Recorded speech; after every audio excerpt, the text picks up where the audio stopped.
Baik, selamat malam teman-teman semua. Jumpa kembali dengan saya Eka Purnama dan juga dengan Santi Amalia di sini. Malam ini seperti biasa setiap hari Kamis malam jam 8 sampai jam 9 kita akan mengadakan live Instagram di mana teman-teman bisa bertanya mengenai permasalahan perpajakan teman-teman. Live Instagram ini juga akan disiarkan di channel YouTube Pajak Smart. Sebelum mulai, saya mau sampaikan disclaimer terlebih dahulu seperti biasa bahwa apa yang saya maupun Santi sampaikan di sini adalah pendapat pribadi kami, bukan ajakan atau anjuran, bukanlah sebuah kajian akademis, tidak dapat dibuktikan kebenarannya dan belum tentu juga sesuai dengan ketentuan perpajakan yang berlaku. Bukanlah saran profesional seorang konsultan pajak, teman-teman tidak boleh menggunakan video ini sebagai pedoman satu-satunya bagi teman-teman untuk melaksanakan kewajiban perpajakan teman-teman. Teman-teman mohon konsultasikan dengan konsultan pajak teman-teman masing-masing atau AR teman-teman di kantor pajak teman-teman terdaftar apabila ingin mengetahui lebih spesifik tentang permasalahan perpajakan teman-teman. Bagi teman-teman yang mau konsultasi private dengan saya bisa hubungi di LBP Lembaga bantuanpajak.com di trainer A04. Oke, Santi, kita langsung Ya, saja. Bagi teman-teman yang mau mengajukan pertanyaan, boleh tuliskan di kolom komentar. Kita akan bersama-sama bahas pertanyaan teman-teman. Kita mau lanjutkan yang minggu kemarin kita sudah bahas mengenai PT Perorangan, Santi. mm-mm. Nah, jadi kira-kira menurut Santi ini PT Perorangan ini keunggulannya ini apa nih? Kenapa sekarang ini banyak orang yang buat PT perorangan? Ya. Mungkin keunggulan pertama PT Perorangan bisa dibikin sama satu orang aja nih kok, nggak perlu cari teman. Iya, iya benar. Terus yang kedua nggak perlu modal gede, Iya. nggak ada, terus nggak ada biaya juga, nggak ada biaya notaris karena gampang banget bikinnya sih sebenarnya PT Perorangan ini. Hmm. Terus yang paling penting mungkin di sisi pajaknya ya kok ya, PT Perorangan bisa pakai 0,5% Oh ya, karena PT selama tiga perorangan jadi dia bisa tahun. pakai selama 3 tahun ya Santi ya, benar nggak? Betul, betul. Jadi Terus dia kemarin kayak itu PT PT biasa. saya dengar kemarin awal-awalnya itu waktu buat PT perorangan ini orang biasa kesulitan untuk buka rekening bank ya. Iya, biasanya perlu sertifikat standar ya kok ya. Ya, kan biasa Kan diminta mengenai apa itu akte segala macam. Nah, betul. pengalaman Santi bagaimana ini untuk masalah PT perorangan ini? Nggak ada masalah sih kok. Yang penting KLU-nya benar sebenarnya. Yang penting sebenarnya pada saat kita bikin PT perorangan, yang paling penting terkait resiko si KLU-nya. Kalau resiko tinggi itu biasanya perlu izin tuh. Kayak konsultan pajak itu kan resikonya termasuk tinggi. Jadi pada saat kita ngajuin pembukaan rekening ke bank, biasanya diminta izin konsultan pajaknya. Tapi kalau misalkan resikonya rendah sih, dia hanya perlu sertifikat standar aja dan bisa diambil dari OSS sebenarnya. Ya, berarti untuk pembukaan rekening bank itu sekarang tidak ada masalah ya. Nggak Seharusnya ada di masalah. bank-bank swasta maupun bank-bank pemerintah sudah bisa buka Hmm, rekening PT perorangan ya. iya, mereka udah tahu juga kok ada produk PT Perorangan ini gitu. Terus saya dengar juga PT perorangan ini untuk lokasi pendiriannya ini bisa di mana saja ya Santi ya. Bisa di misalnya pakai alamat rumah kita atau alamat toko atau alamat apa itu bisa ya Santi. Tidak perlu misalnya harus di zona komersil atau apa ya Santi. Iya, betul kok. Soalnya belum ada aturan khusus sih ya kok ya terkait alamat mesti di mana kan kalau misalkan yang kayak PT komersial biasanya hanya diboleh kawasan-kawasan tertentu tuh. Nah, kalau PT Perorangan ini sih nggak ada ya. Berarti cukup cukup menghemat ya, menghemat dalam dalam hal sewa kantor. Biasa orang kalau buka PT kan kesannya itu harus sewa kantor di komplek perkantoran atau mungkin harus Betul. sewa ruko ya. Betul. Terus biasanya juga yang kepikiran adalah paling tidak mereka harus sewa virtual office ya kok. Oh Kalau iya ini nggak benar, perlu harus. pakai alamat rumah aja. Berarti cukup membantu ya dengan Undang-Undang Cipta Betul. Kerja yang membolehkan pembentukan yang namanya PT perorangan ini. Kemudian Mm-mm. mengenai pembukuannya bagaimana ini, Santi? Apakah PT perorangan ini harus menyelenggarakan pembukuan atau cukup pencatatan seperti wajib pajak orang pribadi UMKM? Nah, kalau namanya PT Perorangan, kita mengarahnya kan lebih mengarah ke perusahaan. Jadi tetap wajib pembukuan kok. Oh, wajib Jadi pembukuan ya. nanti, Berarti betul. berarti bagi teman-teman yang mau buat PT perorangan harus belajar pembukuan juga ya. Berarti beda dengan Betul, waktu masih berstatus wajib pajak OP ya. benar-benar. Ya, belajar basic-basic akuntansi lah kok. Belajar basic-basic akuntansi.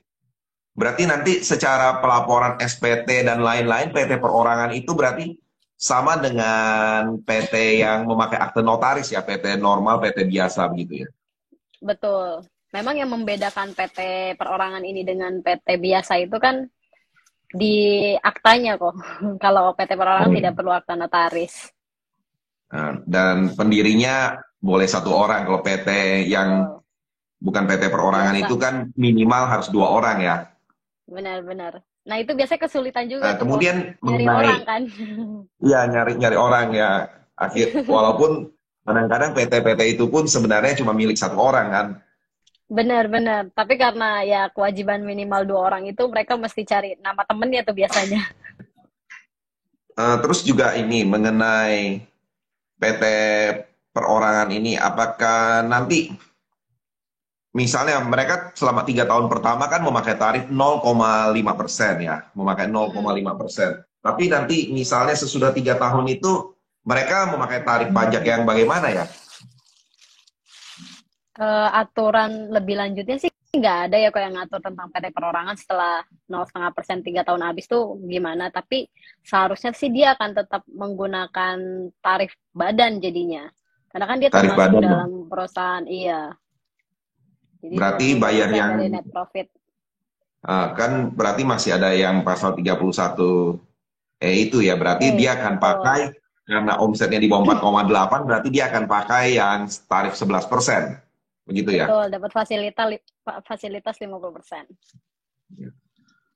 Terus kalau misalnya kemarin kan kita sudah bahas ya bahwa orang yang memiliki PT biasa itu tetap boleh mendirikan PT perorangan kan. Nah, Betul, betul.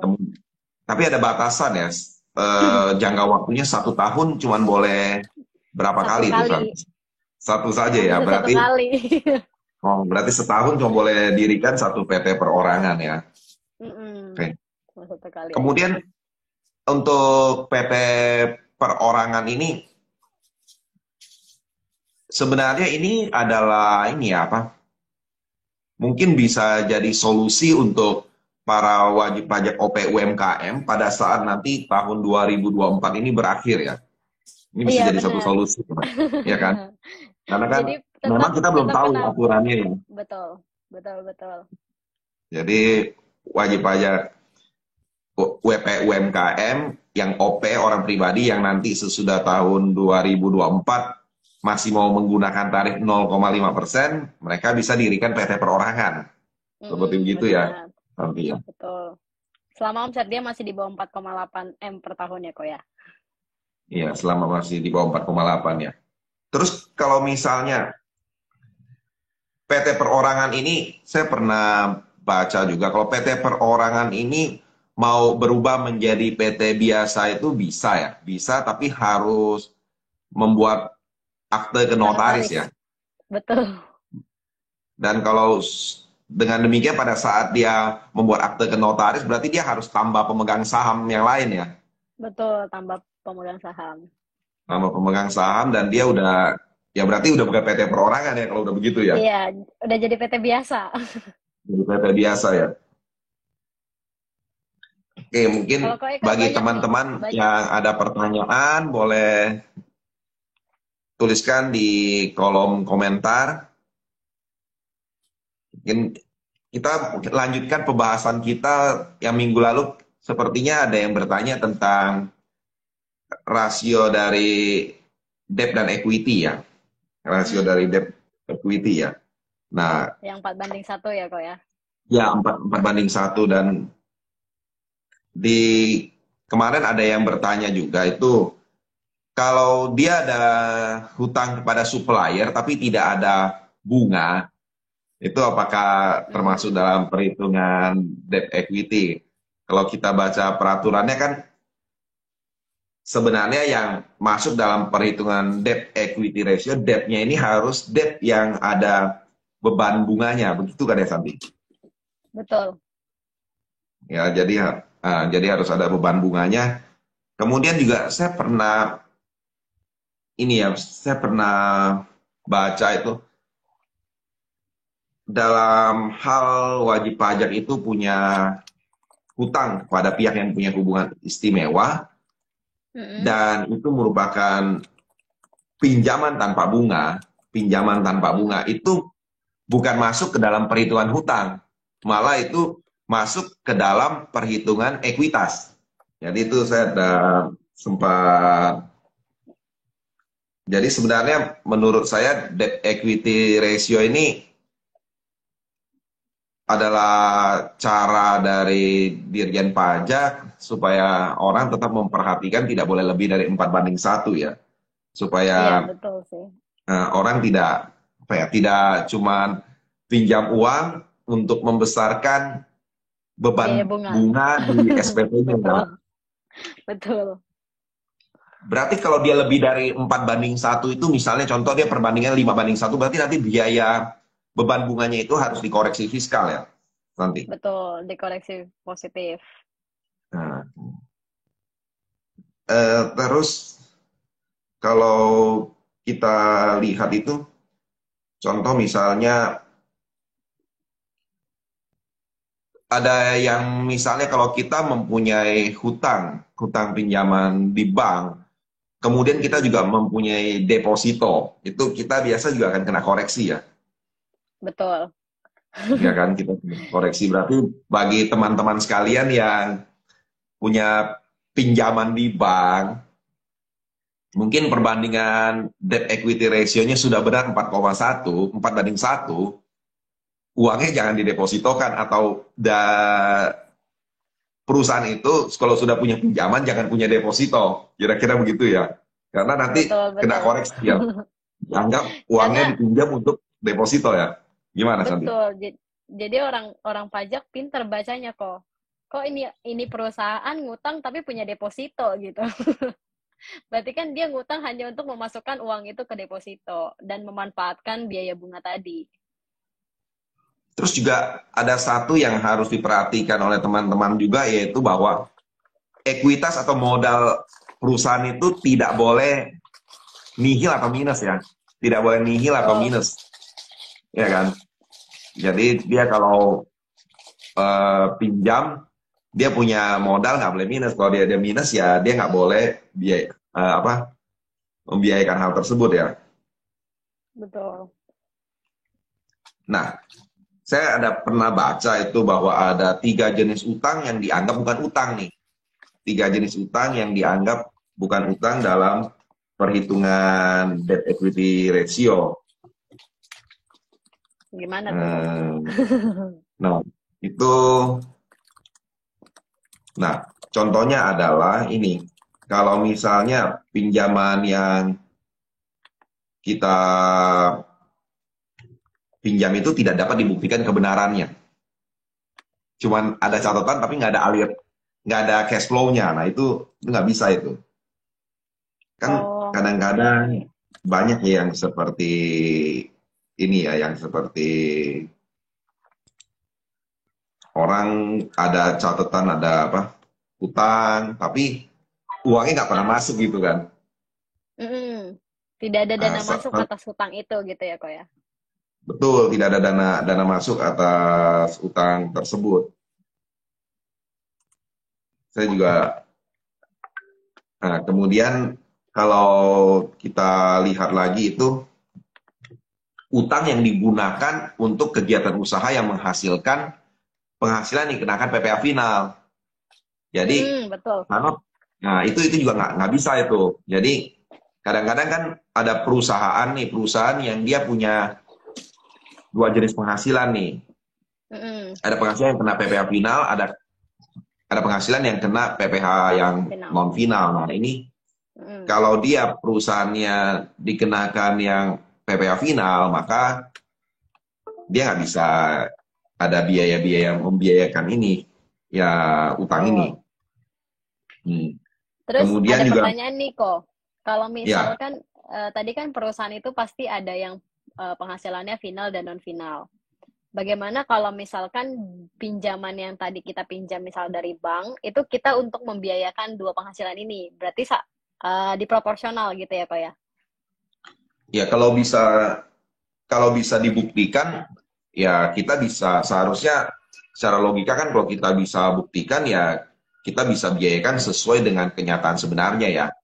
Misalnya uang ini benar-benar dipakai untuk yang non final, tapi kalau tidak bisa dibuktikan berarti akan dipakai yang metode proporsional. Berarti Terus kalau juga satu, misalnya gimana? misalnya gini kok, kita pinjam di bank itu 1 miliar. Terus kita gunakan 700 juta untuk penghasilan non final. Berarti bunga atas nilai 700 juta tadi itu boleh dibiayakan ya kok ya? Iya, harusnya seperti itu. Asal itu harus jelas ya. Terus penggunaan yang 700 juta non final itu adalah benar-benar untuk non final nih. Nggak boleh untuk kegiatan. Contoh kan kadang-kadang ada yang kayak begini juga nih. Memang yang 300 juta dia buat untuk penghasilan final, 700 juta dia pakai untuk membeli saham perusahaan lain gitu loh. Nah itu nggak boleh juga itu, ya kan? Gitu. Ya benar. Terus juga ini nih, utang dari pihak afiliasi yang tidak dikenai bunga. Ini jadi kalau biasa kan perusahaan grup ya, biasa antar afiliasi nih suka meminjamkan uang ya, meminjam-minjamkan uang tapi nggak akan dikenakan bunga nih. Nah, ini waktu perhitungan debt equity ratio ini tidak dianggap utang, tapi malah dimasukkan sebagai ekuitas. Contoh dia ada. Karena ada kaitan afiliasi tadi ya kok ya. Betul. Jadi misalnya dia modalnya 1 miliar, tapi dia ada pinjaman afiliasi yang tanpa bunga juga 1 miliar. Jadi seolah-olah ekuitasnya jadi dianggap 2 miliar gitu. Nah, kalau dia ekuitasnya 2 miliar, berarti dia boleh pinjam ke bank itu sampai dengan 8 miliar. Ya kan? Betul, 4 kali lipat. 1 banding 4 kan, 8 miliar. Dan 8 miliar itu kalau dipakai untuk menghasilkan penghasilan yang bukan dikenakan PPh final, itu boleh dibiayakan. Nah ini yang kita bahas ini sebenarnya tax planning untuk PT ya, untuk PT ya. Bagi teman-teman mungkin dari wajib pajak UMKM atau apa yang mau mengajukan pertanyaan, boleh ajukan pertanyaannya ya. Ini ada pertanyaan dari Ibu Ulandari Robianti. Laba dari PT perorangan untuk owner diambilnya sebagai preview atau dividen ya, Kak? Dan perhitungan pajaknya gimana?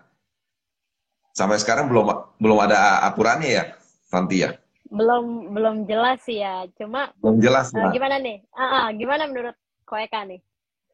Kalau menurut saya sih karena dia berbentuk PT, badan usaha ya, harusnya menurut saya sih dividen ya, dividen juga kan boleh diinvestasikan, nggak kena pajak juga kan, sama kan sebenarnya dividen dan prefer ya mirip-mirip, cuma yang satu harus ditunda aja pemakaiannya kan. Betul, masih diinvestasikan 3 tahun ya kok ya. Betul, diinvestasikan 3 tahun, tapi ya menurut saya sih kalau sebelum peraturannya jelas dikeluarkan atau mungkin ada PMK atau peraturan pelaksana lain dikeluarkan, ya saya tetap berpikir itu dividen ya. Mungkin kalau nanti ada peraturan yang keluar dan menyatakan itu boleh dianggap sebagai prefer, baru kita bisa sampaikan bahwa itu prefer. Sementara kita masih merujuk kan namanya PT perorangan kan, kecuali dia namanya CV perorangan ya. Itu mungkin Betul. berarti boleh tipe ya. Betul, setuju, setuju kok Eka. Nah, terus ada pertanyaan lagi nih dari Pak Ferik Chan. Selamat malam Pak Eka, bagaimana bentuk pembukuan PT perseorangan? Mungkin sedikit dijelaskan, karena kami WPOP UMKM yang hanya membuat pencatatan. Ya mungkin Santi bisa jelaskan nih, bagaimana proses pembukuan itu seperti bagaimana ya? Ya, mungkin kalau namanya bentuk PT itu udah wajib pembukuan, di mana setiap transaksi yang kita lakukan itu mesti ada bukti transaksinya nih. Kalau misal kita beli dari supplier, mesti minta nota pembeliannya, minta invoice-nya, terus kita bayar, kita mesti simpan slip pembayarannya. Itu kan semua mesti diarsip ya kok ya. Ya. Terus nanti dari setiap misal kita jual barang, kita terbitkan invoice, nah dari situ kita catat. Berarti mesti kita jurnal tuh di akunting. Ada penjualannya itu dilakukan cash atau penjualannya dilakukan secara kredit. Itu panjang ya kok ya ceritanya sebenarnya kalau pembukuan ya. Ya, mungkin mungkin pembukuan bisa panjang. mungkin bisa ikut live coaching bareng Ko Eka nih. Oh iya, kita ada live coaching ya. Jadi live coaching, jadi bagi teman-teman yang mau ikut live coaching itu bisa hubungin hubungin saya, bisa hubungin untuk live coaching. Kita ada mengadakan pelatihan, jadi melatih bagaimana pengenalan terhadap pajak, pengenalan tentang akuntansi, bagaimana melaporkan SP tahunan, dan banyak kasus-kasus yang bisa kita bahas bersama dalam live coaching ya. Jadi kita ada paket untuk 1 tahun, dan kita juga nanti tanggal 16 Oktober, hari Minggu, tahun 2022, jam 19.30, 7.30 malam, kita akan adakan Zoom webinar secara gratis ya, untuk teman-teman. Mungkin bagi yang mau ikut bisa nanti tulis di kolom Instagram, nanti cantumkan nomor HP-nya, nomor WA-nya, nanti kita akan kirimkan link dari Zoom-nya. Zoom-nya. Ya. Betul. Kita lanjut lagi nih dengan pertanyaan dari teman-teman kita nih. Yang dari Bu Lilis. Mereka, OP mulai dagang dari Januari, tapi baru buat NPWP Oktober ini dan mesti bayar. Bagusnya saat buat SPT atau langsung bayar. Nah, ini Bu Lilis nih, kalau secara ketentuan perpajakan itu harus buat NPWP itu sejak memiliki penghasilan ya. Sejak Betul. ada penghasilan, mulai dagang Januari harus buat NPWP sejak Januari. Kemudian bayar pajaknya juga harus laporkan mulai Januari. Betul ya Santi ya? Betul. Betul kok. Ya. Tapi untuk WPOP kan ada free 500 yang juta. pajaknya dibebaskan 500 juta kan. Nah, di Betul, atas lumayan. 500 juta baru perlu bayar pajaknya. Jadi ya kalau bayar pajak ya pada saat sudah harus bayar pajak, harus bayar pajak. Benar ya Santi ya? Betul. Betul, betul. Jadi buat Bu Lilis, jadi kalau memang sudah saatnya bayar pajak, harus langsung bayar pajak saat itu juga. Ya, oke, kita Mungkin bisa dihitung lanjut. dulu kali ya kok. Omset Januari sampai dengan September itu udah lebih dari 500 juta nggak gitu. Betul, kalau belum sampai 500 juta kan belum perlu bayar kan pajaknya kan. Betul.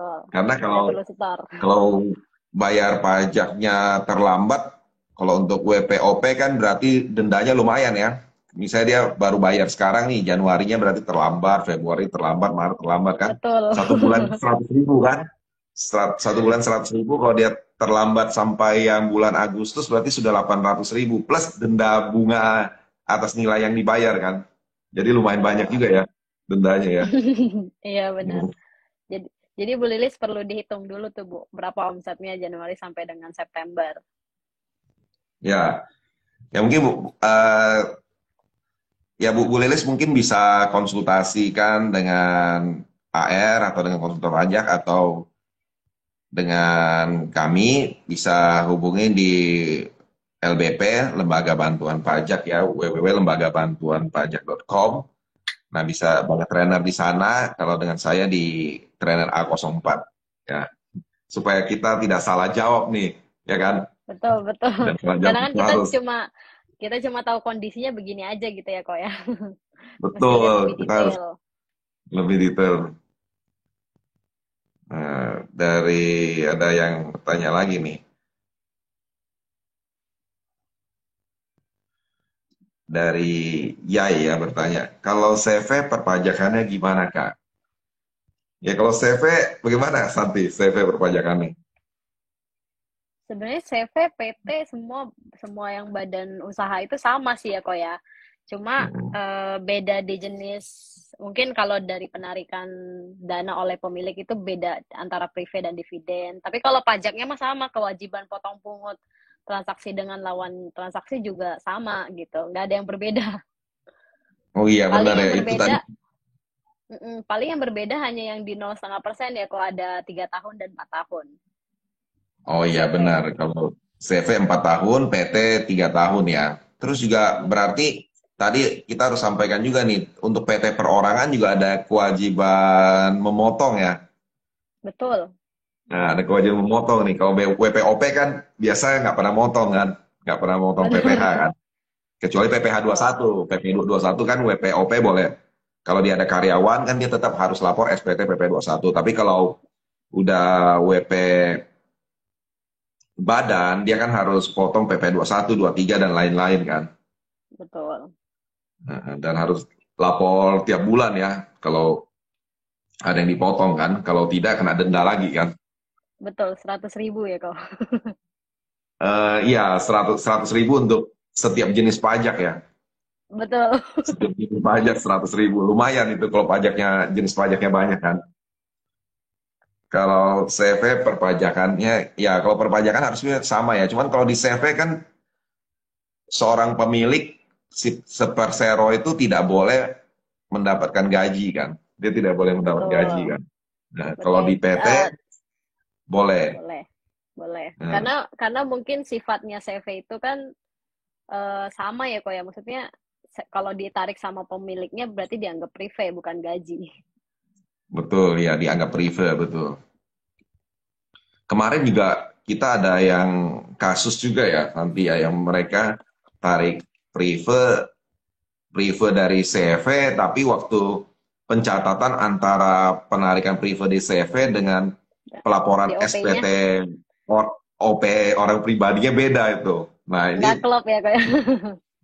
nah ini buat teman-teman sekalian yang mendirikan CV perlu perhatikan ini karena kalau tidak klop bisa keluar SP2DK itu dari kantor Betul, pajak. betul. Betul. Jadi setiap narik prive mesti catat ya OP-nya ya kok ya. Berapa banyak ditarik. Iya, Jadi selama 1 tahun diakumulasi. betul dia harus catat juga. Kalau CV cuma dikenakan pajak di badan berarti Kak ownernya mengambil prive udah bebas pajak. Ya, kalau mengambil prive itu harus dari keuntungan ya. Kalau CV-nya tidak Betul. ada keuntungan tidak boleh narik prive. Ya, karena prive itu diambil dari laba ditahan. Jadi mesti keluar dulu nih laporan laba ruginya. Sebenarnya CV dan PT juga kalau CV kalau owner menarik prive kan nggak kena pajak. Sebenarnya kalau PT juga Mm-mm. owner kalau terima gaji di bawah PTKP juga nggak kena pajak. Benar nggak Santi ya? Betul, betul. Iya kan? Jadi sebenarnya perpajakan itu kita tinggal sesuaikan dengan peraturannya saja. Selama peraturan yang mengizinkan, maka kita lakukan sesuai peraturan, maka itu sudah benar. Ya kan? Betul. Berarti ya, cuma mungkin teman-teman perlu perhatikan juga nih. Wah, saya dirikan banyak PT nih, saya banyak PT. Dari sini saya tarik gaji setiap bulan di bawah PTKP, di PT kedua di bawah PTKP, di PT ketiga di bawah PTKP. Lupa dia, Nanti di lupa akhir pas tahun, akhir tahun. betul. Nah, di akhir tahun lapor SPT pribadi, bukti fotonya kan harus dilapor semua kan. Jadi nggak Betul, jadi bebas. Di total iya jadi harus benar. bayar kurang bayar lumayan ya. Betul, nanti bisa jadi nyampe bracket yang 35% kok. Ya mereka 30% yang di atas 5 miliar. Ya. Betul. Nah, terus kita mau bahas bahas juga nih sekarang ini kan banyak tentang ini ya, PPN ya. Jadi banyak dulu yang barang dan jasa yang bukan bukan Objek. BKP, bukan JKP ya, bukan barang kena pajak dan bukan jasa kena pajak. Sekarang ini sejak Undang-Undang HPP banyak perubahan ya, Santi. Boleh di-share ya, Santi, ke kita? Banyak banyak yang dihapus ya kok ya. Jadi dari yang bukan objek pajak, bukan barang kena pajak menjadi barang kena pajak. Nah, Hmm. banyak sih ya. Maksudnya salah satu contohnya adalah sembako. Oke. Nah, Jadi, sembako itu yang tadinya kan bukan objek, bukan barang kena pajak, sekarang jadi barang kena pajak tapi mendapat fasilitas dibebaskan. Nah, cuma ini belum iya, ada aturan turunan ya kok ya. belum ada aturan turunan. Iya sih, saya lihat juga kalau kita lihat jenis barang yang dulu tidak dikenai pajak PPN, Mm-mm. sekarang malah masuk kategori barang kena pajak ya. Contoh barang hasil pertambangan nih, barang hasil pertambangan Mm-mm. atau hasil pengeboran yang diambil langsung dari sumbernya. Ini dulu kan, dulu ini termasuk ini tidak dikenai PPN ya, bukan barang kena Betul, pajak, tapi sekarang malah menjadi barang kena pajak, ya kan? benar. Barang kebutuhan pokok tadi yang Santi udah sampaikan juga kan, yang sangat dibutuhkan oleh rakyat banyak, dulu bukan barang kena Barang pajak, kena sekarang menjadi pajak. barang kena Mm-mm. pajak ya. Kemudian juga apalagi, terutama jasa ya, jasa saya lihat banyak ya jasa-jasa yang dulu bukan merupakan jasa kena pajak, tapi sekarang sudah dihapus dan menjadi jasa kena pajak. Contoh jasa pelayanan kesehatan medis, ya kan? Itu termasuk Betul. jasa kena pajak. Jasa Mm-mm. pelayanan sosial ya, mungkin seperti Keagamaan. Eh, panti, ya, keagaman masih non masih, JKP ya betul. masih non JKP. Tapi ini sepertinya untuk panti jompo, panti asuhan yang mengenakan eh, biaya kepada para penghuninya. Nah, ini atas jasa tersebut harus kena PPN. Kemudian jasa pengiriman surat, jasa keuangan.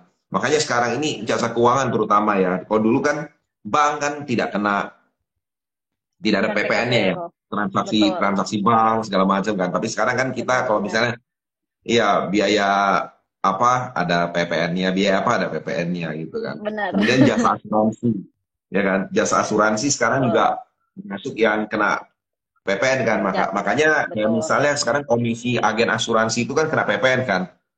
Benar.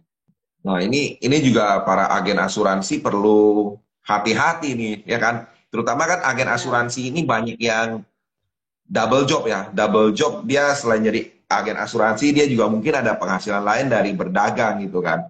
Nah, ini Benar. dia mesti hati-hati nih. Karena bisa saja omset dari dagangnya ini belum mencapai 4,8 miliar, tapi kalau digabungkan dengan penghasilan dia sebagai agen asuransi itu sudah di atas 4,8 miliar, otomatis barang-barang yang dia jual itu menjadi terhutang PPN juga, bukan hanya jasa Betul. asuransinya saja. Kalau komisi dia sebagai agen asuransi itu kan walaupun dia di bawah 4,8 kan dia tetap terutang PPN kan. Tapi Mm-mm. kan biasa itu langsung lah perusahaan asuransi yang urus lah. Nah, tapi Iya betul. kalau Dari ya, kalau perusahaannya. dia usaha sendiri ini dia mesti para agen asuransi perlu perhatikan ini. Jangan sampai nanti kan agen asuransi kan kadang komisinya besar kan. Komisinya misalnya 1 miliar lah, omset dia dagang dagang yang di luar itu mungkin 4 miliar gitu omsetnya. Otomatis kan sudah di atas Udah 4,8 kan miliar. seluruh penghasilan dia. Betul. Harus jadi PKP itu, harus lapor SPT, ya kan?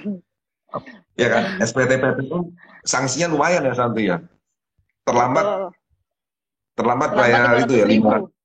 500 ribu setiap bulan ya. Setahun 6 juta ya. Lumayan, lumayan besar sekali dendanya. Belum termasuk nilai PPN yang dia harus Betul. bayar juga ya.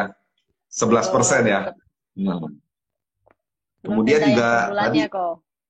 iya betul. Terus juga ini nih jasa pendidikan juga sekarang jadi Jadi objek. jasa kena pajak, ya kan? Betul.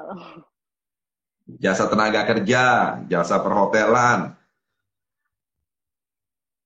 eh, Jasa angkutan umum ini. kok. Oh iya, jasa angkutan umum. Nah, jasa angkutan umum ini, kalau dulu kan jasa angkutan umum di darat, di air, angkutan udara itu kan bukan jasa kena pajak ya. Sekarang sudah jadi jasa Betul. kena pajak ya. Tapi Mm-mm. walaupun dia jadi jasa kena pajak untuk angkutan umum ini kan mereka tetap dibebaskan. Betul, dapat fasilitas. Dapat fasilitas Dibebaskan. dibebaskan, cuma harus terbit faktur pajak ya. Betul. Harus terbit Masalah. faktur pajak. Iya, 080 faktur pajak ya enggak. Jadi menambah pekerjaan administrasi lah buat para perusahaan angkutan ya. Ya, daripada Nah, daripada kena 1% kok nggak terbitkan faktur dendanya. oh ya, kalau itu bukan cuma tidak terbitkan faktur kan, kalau misalnya menerbitkan faktur pajak yang tidak lengkap Tidak juga lengkap. kena 1% Betul. kan, ya kan? Betul. Sekarang kan banyak yang mungkin sejak sekarang ini banyak ini nih, saya lihat banyak wajib pajak yang di PKP kan nih, ya kan dijadikan PKP Secara maksudnya, jabatan. Secara secara jabatan. jabatan kan temuan-temuan data kan, temuan-temuan data jadikan Betul. PKP dan akhirnya mereka nih perlu ini juga ya, perlu perhatikan karena Betul. eh, mereka apalagi terutama bertransaksi dengan customer-customer yang nggak mau kasih data lengkap ya. Jadi bagi Iya. teman-teman para pengusaha yang PKP itu kan harus isi minimal kalau dari customer yang nggak punya NPWP harus cantumkan NIK KTP-nya dengan alamat Betul. lengkap di KTP NIK. kan. Ya Betul. sesuai NIK, alamat, nama lengkap, nomor NIK benar, alamat benar. Kalau tidak lengkap kena 1% juga ya dari DPP ya, Santi ya. Betul. Dari DWP-nya. Mungkin Ya, kalau untuk yang pedagang gitu lebih baik kalau jual ke end user dia bikin KLU-nya pedagang eceran ya kok supaya bisa digunggung. iya, pedagang eceran bisa digunggung. Dan ini berlaku juga untuk yang jualannya lewat marketplace ya. Mereka kan juga nggak tahu nih Betul. siapa pembelinya. Ya kan, bisa Mm-mm, benar. digunggung. Ya, Benar-benar kok. iya Tapi daripada nanti. ada case-nya tuh teman saya kerja di perusahaan, dia itu sebenarnya eceran di marketplace, di Tokopedia, di Shopee dia jual barangnya. Tapi dia Ya, terbitkan satu persatu kok faktur pajak. oh berarti dia tahu ini dong ya, tahu tahu customernya siapa dong dia. Enggak, justru kok itu masalahnya. Tetap kena denda 1% karena dia nggak bisa masukin NIK. Karena kan kalau di Dia tidak marketplace bisa. itu kita cuma tahu username-nya aja kan, username pembelinya Iya, aja kan. iya, benar. Atau kalau solusinya jualan yang lewat marketplace jangan pakai PKP ya. Iya, betul. Iya. Ya kan, kan tinggal bikin toko baru kan, bikin toko baru jualan pakai yang non PKP ya, gitu kan. Betul. Nah, Nah, mungkin yang kemudian juga teman-teman jual ya, ini ya kok ya, jual yang di marketplace itu kalau memang ada gabung dengan PT lain satu marketplace tapi ada beberapa PT mungkin mesti diperjelas ya kok siapa yang punya marketplace tersebut karena kan kadang saya pernah dengar bahwa kalau misalkan marketplace itu mau dijadiin star seller atau dijadiin kayak kalau di Shopee itu Shopee Mall itu mesti transaksinya udah lumayan gede. Jadi nggak bisa instan gitu. Nah, biasanya hmm, mereka akan gabungan oh gabungan beberapa gabungan perusahaan. satu, oh padahal PT-nya beda-beda gitu ya. Betul, padahal PT-nya beda-beda. Karena itu alasannya agak susah. Kalau misalkan kita udah jadi star seller atau jadi Shopee Mall itu katanya mereka nih ya kok ya. Katanya produk mereka itu jadi teratas pada saat dicari. Hmm. Tapi itu mungkin mereka perlu perhatikan juga, berarti kan secara perjanjian kontrak kerjasama mereka harus ada Betul, rekening betul. bank juga. Rekening bank juga harus dipisahkan, ya kan? Betul. Mm-mm. Nah, ini Mesti kalau jelas. mesti jelas kan, karena kan kadang-kadang kurang kurang jelas juga di kadang-kadang kan ada marketplace yang membolehkan waktu tarik dana itu ke rekening mana itu boleh dipilih. Tapi kan ada marketplace yang penarikan dana hanya boleh ke rekening yang pertama kali didaftar. Nah, Betul. kalau seperti itu berantakan itu laporannya kan. Benar-benar. Bisa susah dijelaskan itu pas kena audit dari pajak ya. Hmm. Betul. Ya, terus Terus kalau kita lihat juga ini jasa, kayaknya saya rasa banyak jasa sekarang sudah menjadi jasa kena pajak. Yang dulu dibebaskan sekarang, yang dulu bukan jasa kena pajak sekarang sudah jadi jasa kena pajak. Betul. Berarti ini PR tambahan juga ya buat teman-teman ya, usahanya dulu bukan jasa kena pajak tapi sekarang sudah jadi jasa kena pajak, otomatis harus jadi PKP ya. Iya, Ya iya kalau nggak. kok.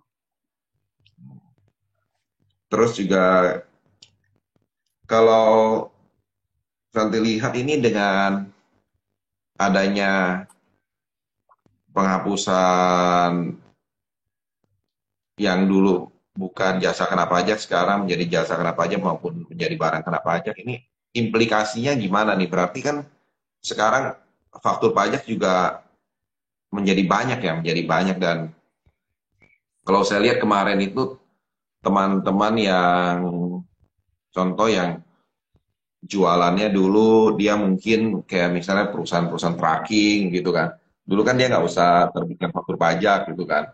Betul. Kemudian pedagang beras, ya kan dulu nggak usah terbitin faktur pajak. Sekarang kan otomatis mereka jadi PKP kan. Jadi PKP Betul. mereka terbitkan faktur pajak, walaupun faktur pajaknya sebenarnya dibebaskan, ya kan dengan yang Benar, kode. benar. Nanti mereka buat dengan kode 080 kan. Betul, betul. Itu tapi untuk yang bukan eceran ya kok ya. Kalau misalkan eceran Iya. kan dia tetap digunggung. Ya, kalau eceran tetap tetap digunggung betul. Mm-mm. Kemudian Cuma juga cuma gimana nih? cuma ada triknya nih kok. Kalau misalkan eceran kan sekarang misal toko toko sembako yang jual kebutuhan pokok. Itu kan sebenarnya sekarang jadi objek pajak tapi dibebaskan. Pada saat input di nilai digunggung, itu pasti kan nilai PPN-nya nilai PPN-nya keluar. Jadi masih diinput manual tuh. PPN-nya dinolkan manual. Ini Karena maksudnya yang sistem pajak. gimana? Oh, yang digunggung itu ya? Iya, iya, Betul. iya. Kan digunggung kan dia pasti akan keluar 10%, 11% kalau sekarang nilai PPN-nya. Iya, Jadi benar. mesti dinolkan manual. Oh iya, benar-benar. Karena kalau faktur pajak, kalau dia buat faktur pajak justru dia malah lebih enak ya. Karena pada saat dia buat faktur pajak 080, otomatis PPN-nya nggak akan tertarik ke Betul. total ya. Iya, benar. Karena ada kodenya. Ini Kalau ini kan eceran masuk digunggung. betul, sama ini juga nih teman-teman yang bertransaksi untuk PPN ini, teman-teman yang bertransaksi dengan customer-customer yang ada di pelabuhan bebas, yang kawasan bebas itu juga perlu perhatikan nih. Contohnya yang transaksi terutama dengan Batam ya. Batam Betul. selama ini kan sebelumnya itu kan pakai sistem endorsement ya. Jadi terbitkan 070 fakturnya nanti dari pihak Batam akan melakukan endorsement ke Bea Cukai kemudian kirimkan. Nah, ini ada klien yang pernah kena nih gara-gara tidak ada endorsement, tidak ada endorsement kena Hmm, itu. Aturan kita nggak nagih, akhirnya dari kantor pajak karena tidak ada endorsement ditagih 10% waktu itu ya. Nah, kalau ya, sekarang ini, iya kan, kalau sekarang ini justru ini nih yang jadi kendala ini di PPBJ nih. Jadi kan sebelum memasukkan barang ke Batam, dari customer di Batam itu harus mengurus PPBJ-nya dulu nih. Dan betul. tanggal PPBJ dengan tanggal faktur pajak nggak boleh tanggal faktur pajak duluan, harus PPBJ yang tanggalnya duluan. Betul. Pengajuan PPBJ dulu, baru boleh terbit dapat, baru boleh terbitkan faktur pajak Terbit 070. faktur pajak. Benar. Iya. Itu kan Nah, sebagai ini dasar ya perlu kok ya. Sebagai dasar. betul dasar untuk penerbitan faktur pajak yang 070. Ini kita ada pertanyaan lagi nih dari Ibu Felicia Las. Ya, malam Pak Eka. OP UMKM yang omsetnya masih di bawah 500 juta, tapi bertransaksi dengan perusahaan, sehingga dipotong PPh final 0,5%. Solusinya bagaimana, Pak? Oh iya, solusinya adalah ini berarti dia ini sebenarnya belum perlu bayar ya, Harusnya belum sih perlu belum bayar bayar. ya, belum perlu bayar tapi dia sudah dipotong. Solusi ada dua Betul. ya, Santi ya. Pertama minta restitusi ya, pengembalian atas Mm-mm. kelebihan potong Beban ya. bayar. Mm-mm. Nah, kalau enggak ya masa dia cuma transaksi dengan PT itu kan, dia ada pernah transaksi lainnya. laporkan saja ya bahwa transaksinya itu sudah 500 juta ya. Walaupun belum Iya, sampai betul. 500 juta ya. Ya kan, kalau nggak mau di apa, nggak mau minta restitusi ya omsetnya dinaikkan supaya nggak jadi lebih bayar kan. Ya, semoga omsetnya di atas 500 juta. Jadi Iya. pajak yang dipotong bisa dipakai. Iya, berarti harusnya dari Ibu Felicia harus kejar omset tuh, kejar omsetnya supaya di atas 500 juta nih WP UMKM-nya. Jadi yang tadi dipotong 0,5%-nya ini bisa terpakai. Mm-mm, betul. Ya, jadi kalau kita lihat sih memang untuk saat ini banyak ketentuan-ketentuan pajak yang baru ya nanti ya. Benar, benar kok. Sejak undang-undang HPP Iya, ya kok ya. iya sejak Undang-Undang HPP. Sekarang juga faktur pajak ada yang 040 sama 050 ya. Kalau dulu kan DPP nilai lain kan pakai kode 040 ya. Betul. Ya, Sekarang dulu PPN 050 dimunculin lagi. betul, dulu nggak ada. Terus bedanya yang 040 itu kan DPP nilai lain ya. Kalau Betul. 050 itu besaran tertentu, walaupun nanti hasil akhirnya Iya, sama-sama 1,1%, tapi harus hati-hati nih, jangan salah ya. benar, benar. Kalau contohnya freight forwarder lah, freight forwarder kalau dulu dulu itu kan mereka pakai DPP nilai lain terbitkan faktur pajaknya kan yang 0,4. 040 dulu nih Betul. sebelum 1 April. HPP. Nah, sekarang kan Heeh. mereka harus terbitkan 050 ya, Ya, menjadi besaran tertentu. besaran tertentu. Terus nilai DPP-nya juga berubah kan? DPP-nya berubah kan? Benar. Contoh, Betul. dulu penyerahannya waktu di 040 penyerahan 100 juta. DPP-nya kan 10 juta kan? DPP 10 Mm-mm. juta sehingga PPN-nya dulu waktu itu kan 10% dari 10% berarti 1 juta 10%. kan. Jadi, Kalau dulu kan begitu kan. Nah, sekarang benar. kalau yang Betul. besaran tertentu kan beda kan yang 050 kan. Benar kok. Penyerahannya 100 juta, DPP-nya 100 juta juga. Benar ya? Betul. Baru di PPN Betul. bawahnya PPN-nya 1 juta 1,1. 100. Iya kan? Iya. Nah, ini jadi banyak banyak perubahan-perubahan nih teman-teman bagi yang mau lebih mengerti supaya lebih paham pajak, bisa handle pajak sendiri. Nah, ini bisa ikut kelas coachingnya kita ya, kelas coaching. Benar-benar. Oke.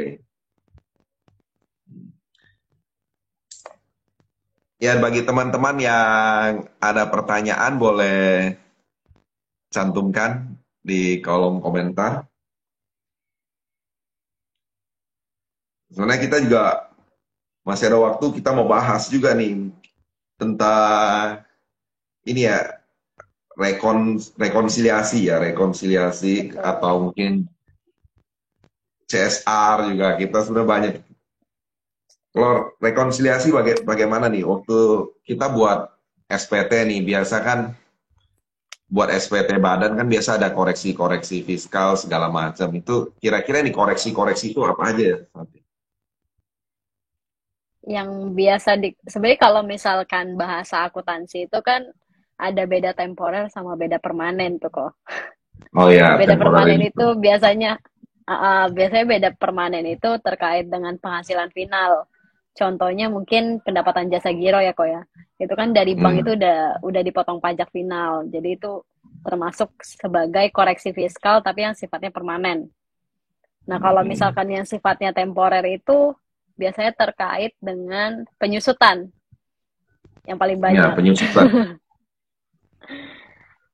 Yang paling banyak Penyusutan terkait itu penyusutan. contohnya mobil mobil yang dipakai untuk direksi kali ya.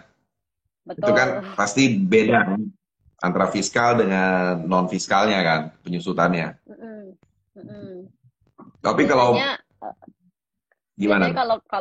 kalau terkait direksi itu kan memang tidak boleh dibiayakan 100% ya kalau memang ada ketentuannya sendiri. Hanya boleh dibiayakan Itu 50%. 50%. Itu dengan catatan kan kalau mobilnya dibawa pulang kan oleh direksinya. Kalau Betul. direksinya mobil yang tinggal di kantor kan boleh kan, boleh biayakan 100% Betul. dong. Ya kan? Betul. Kan Tapi mungkin iya kan harus ada nggak digunakan disisi. pribadi. Betul. Jadi cuma dipakai di jam kantor terus mungkin perlu ini ya, ada kadang-kadang rekaman CCTV begitu ya, Iya, buat benar. pembuktian bahwa Pembuktian. ini mobil nggak pernah pulang, nggak pernah dibawa pulang direksinya nih. Kalau direksinya pulang nih, bawa dijemput sama orang rumahnya nih ya, Sopirnya. Iya. sopirnya. Nah ini boleh ya berarti ya. Nah ini ada pertanyaan lagi nih dari teman kita nih. Malam Pak Eka, saya mau tanya, kalau misalkan CV dapat SP 2DK diminta rekening bank, apakah bisa secara lisan harus memakai surat resmi untuk permintaan rekening bank? SP2DK. Nah, Santi gimana pengalamannya nih? Kalau SP2DK kan biasa pertanyaan-pertanyaannya kita jawab sesuai yang ditanyakan di SP2DK saja kan. Ini, Iya, betul. nah, Kayaknya itu bukan SP2DK kali ya kok ya, karena SP2DK itu jarang yang minta data. Biasanya cuma klarifikasi aja, pertanyaan bentuknya pertanyaan-pertanyaan nanti kita jawab gitu. Tapi kalau iya, misalkan permintaan data biasanya udah ngarah ke SP2, iya. pemeriksaan. Kalau permintaan, iya kalau kalau ada permintaan rekening bank yang di lampiran halaman kedua ya, biasa itu udah pemeriksaan ya. Kalau SP2DK biasa sih cukup dijelaskan, kita bisa jelaskan dengan data-data Excel atau apa gitu kan. Misalnya dia biasa kalau SP2DK kan biasa omset, terus pemotongan, biaya-biaya biasanya Mm-mm. seperti itu ya. Betul, ada ekualisasi yang nggak cocok biasanya itu dikirim SP2DK dan itu sebenarnya bisa kita jelaskan lewat rekap-rekap data aja, nggak mengirimkan detail data sih biasanya. Yang ditanyakan mengenai GPM, GPM ini apa? Gross Profit Margin ya, Gross Profit Margin. Hmm. Eh, ya mungkin di sini AR butuh butuh tahu lebih jelas ya. Tapi ini PT kan ya. Kalau PT sih harusnya, kalau saya biasa kalau PT ya kita wajib serahkan ya. Kalau PT ya. Kalau di PT karena kan PT memang semua transaksi kita kan jelas kan di PT kan. Betul. Nah, apakah bisa secara lisan atau harus memakai surat resmi untuk permintaan rekening bank? Kalau itu sebenarnya kalau ini sepertinya sih memang SP2DK, tapi mungkin dia dari Bu Siska ini, cuman dia butuh untuk tahu gross profit marginnya, jadi dia butuh untuk lihat rekening bank Uang ya keluarnya, mungkin. Iya, uang mau lihat keluar uang masuknya keluarnya ya. mungkin. Tapi mungkin Ini ya, jawabnya lebih baik pakai surat ya kok ya. Soalnya kalau kita iya biasanya balas surat SP2DK itu pakai surat supaya ada buktinya. iya, tapi biasa biasa dari AR kan minta konsepnya dulu untuk didiskusikan kan. Jadi Biasanya udah iya. final baru kita jawab ya. Tapi ini memang seharusnya menurut saya kalau PT dan itu bisa dibuktikan semuanya sudah dilakukan dengan benar, harusnya sih tidak ada masalah ya menyerahkan rekening ya. Harusnya. Karena ya kalau PT kan harusnya kita pembukuannya semua rapi kan. PT kan rapi kan. Benar-benar. Nah, karena kalau enggak nanti, karena SP2DK ini sebenarnya ini adalah seperti surat dari seorang AR tuh mau berkenalan lebih dekat dengan WP-nya kan, ya kan, Benar, menggali informasi. menggali informasi. Kalau dari SP2DK ini AR tidak bisa mendapatkan keyakinan akan kebenaran data tersebut, AR bisa mengusulkan untuk dilakukan pemeriksaan. Nah, ini tentu kan kalau Nah, bisa diselesaikan lewat SP2DK ya diselesaikanlah di SP2DK. Tapi kalau memang ada ya ada misalnya ketidaksamaan persepsi atau apa dan harus lanjut ke SP2 ya perlu lihat sih ini sebenarnya ini pertanyaannya mungkin ini butuh dibedah lebih lanjut ya nanti betul. ya. Berarti Nah, gini ya kok ya kak ya, kalau kalau kata ODK itu gerbang dari pemeriksaan itu betul nggak kok? ya kalau SP2DK kalau tidak ditindaklanjuti dengan baik itu bisa menjadi gerbang ke pemeriksaan ya. ya kan? Berarti Dan kalau baiknya SP2DK itu mesti sampai ada berita acaranya ya kok ya? biasanya sih SP2DK mereka kan biasa kalau yang close SP2DK kan AR kan, yang close. Biasa mereka bilang, Mm, oke, mm. ini SP2DK-nya udah oke ya, saya close di sistem. Biasanya sudah selesai ya, close di sistem itu udah selesai mereka biasa. Oh, tapi kita dikasih bukti nggak kok? Biasanya ada juga yang kasih berita acara gitu. Berita acara itu paling mau berita acara misalnya bahwa telah diserahkan dokumen segala macam, tanda tangan dia, tanda tangan kita untuk Mm, jawaban. mm. Kan kita kasih jawaban kan, kita minta tanda. Betul. Biasanya kalau sampai surat udah masuk, jawaban udah masuk itu biasanya sih udah closing ya. Kalau Mm. kalau nggak kan biasanya dia lanjut terus ya. Kecuali karena kalau yang ada hasil apa tuh maksudnya ada produk hukumnya itu harus SP2 sih biasanya ada. Soalnya Ya kan, kadang ada yang pemeriksaan baru. minta, Ya, berita acara gitu kok. Soalnya suka mungkin banyak case yang SP2DK-nya itu dikirim beberapa kali dengan permintaan data yang sama kali ya. mungkin. Ya, sebenarnya itu bisa kita diskusikan sih dengan AR di kantor pajak Mm-mm. bahwa kita minta inilah closing statement atau misalnya Ya, betul. berita acara bahwa kami sudah selesai, sudah ini kan. Biasa SP2DK kan kita kasih jawaban, oh ya ini misalnya ini kami ada salah, kami lakukan pembetulan, kurang bayar sekian. Tapi kalau Mm-mm. misalnya ini penjelasan kami loh, kami tidak ada kurang bayar segala macam, itu juga bisa selesai sih. Jadi SP2DK itu sebenarnya tidak setiap SP2DK itu diselesaikan dengan pembayaran pajak. Ada juga SP2DK Betul. yang dengan penjelasan dan data-data yang kita serahkan itu juga bisa selesai gitu loh. Asal data-data. Benar. Karena saya rasa antara SP2DK maupun pemeriksaan itu sebenarnya ada satu kesamaan yaitu keyakinan kalau di pemeriksaan tuh di SP2 itu kan biasa keyakinan pemeriksa itu memegang peranan penting gitu loh. Apakah pemeriksa itu Mm-mm. yakin dengan kebenaran laporan keuangan dan laporan SPT dari si wajib pajak? Kalau pemeriksanya Mm-mm. yakin akan kebenarannya, maka dia bisa putuskan kan. Karena kan semua hasil pemeriksaan atau apa ini kan ada tim di atas dari para pemeriksa maupun AR yang akan mengontrol kan. Mereka juga masih Betul. dipantau oleh BPK dan lain-lain. Jadi memang banyak hal eh, kita harus inilah pahami juga bahwa AR itu juga punya tanggung jawab yang besar, pemeriksa juga punya tanggung jawab yang besar, sehingga kita juga harus bantu mereka dengan bukti-bukti kita yang kuat untuk membuktikan bahwa kita ini benar gitu loh. Benar-benar.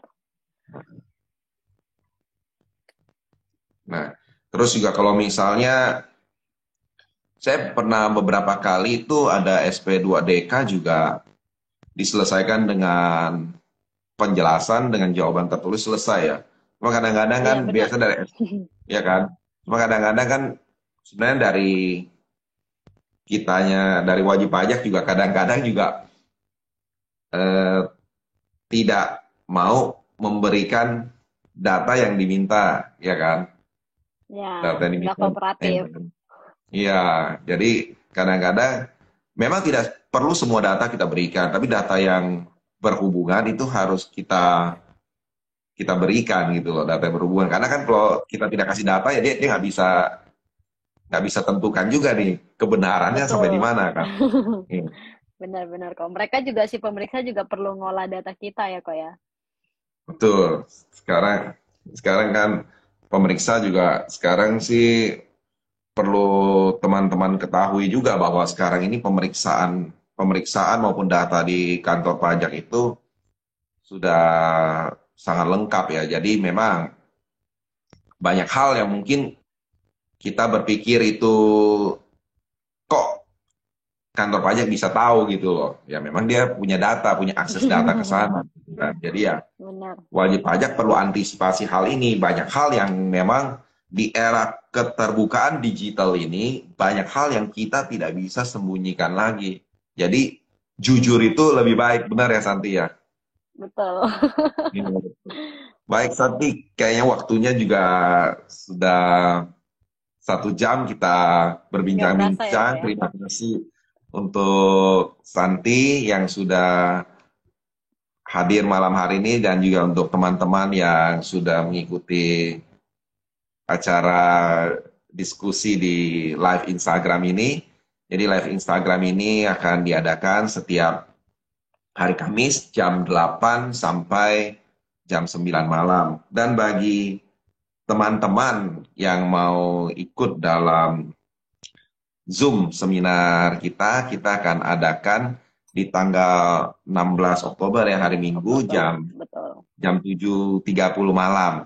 Bagi teman-teman yang mau ikut boleh chat di IG saya, di IG Solusi Pajak Indo, nanti cantumkan direct message dan cantumkan nomor HP yang ada WA-nya, nanti akan kita kirimkan link untuk Zoom-nya ini. Jadi Zoom itu kita hanya dalam kelompok terbatas, tidak live Instagram seperti ini. Baik, ya. Betul. Jadi mungkin teman-teman bisa lebih leluasa untuk bertanya. Baik, selamat malam. Sampai jumpa kembali di Kamis mendatang. Terima kasih.